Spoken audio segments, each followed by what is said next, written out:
দক্ষিণাঞ্চলের ২১ জেলার প্রবেশদ্বার হিসেবে খ্যাত দৌলতদিয়া পাটুরিয়া নৌরুটের দৌলতদিয়া প্রান্তের মহাসড়কে প্রতিদিনই চলাচল করছে বাস, ট্রাকসহ দূরপাল্লার যানবাহন। মহাসড়কে অবৈধ অনুমোদন, ফিটনেস ও রুট পারমিটবিহীন পরিবহন অবাধে চলাচল করছে। এসব যানবাহন রোধে অচিরেই ঢাকা-খুলনা মহাসড়কে অভিযান হবে বলে জানিয়েছে প্রশাসন। বিআরটিএর কর্মকর্তাদের সাথে নিয়ে দ্রুত সময়ের মধ্যে এই অভিযান হবে। সেই সাথে সরকারের নির্দেশনা অনুযায়ী আইন শৃঙ্খলা রক্ষাকারী বাহিনী, বাংলাদেশ সড়ক পরিবহন কর্তৃপক্ষ সহ সংশ্লিষ্ট সব সংস্থা এই অভিযান পরিচালনায় অংশ নেবেন।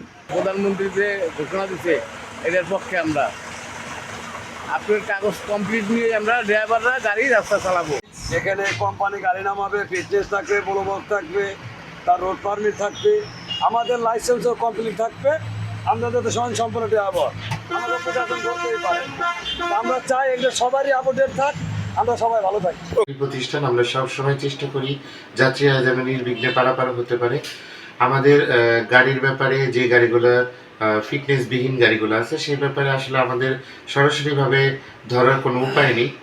তবে স্থানীয় প্রশাসন আছে, পুলিশ বাহিনী আছে এবং বিআরটিএ যখন ফিটনেস গাড়িগুলো ধরার জন্য চেষ্টা করে তখন আমরা তাদের সহায়তাকারী হিসেবে থাকি। কথাটা বললেন, মাননীয় প্রধানমন্ত্রী নির্দেশনা দিয়েছেন, সেই লক্ষ্যে আমাদের বিআরটিএর সাথে কথা হয়েছে।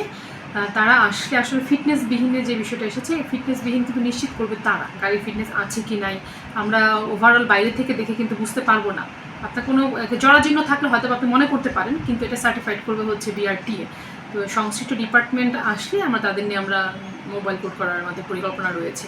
আর এখানে জানেন যে এখানে বিভিন্ন জেলা থেকে কিন্তু গাড়ি আসছে, এখানে প্রত্যেক জেলা থেকেই তাদের যে তদারকি সেটা তাদেরও নিশ্চিত করতে হবে, আর আমরা আমাদের এই প্রান্তে আমরা তদারকি নিশ্চিত করবো।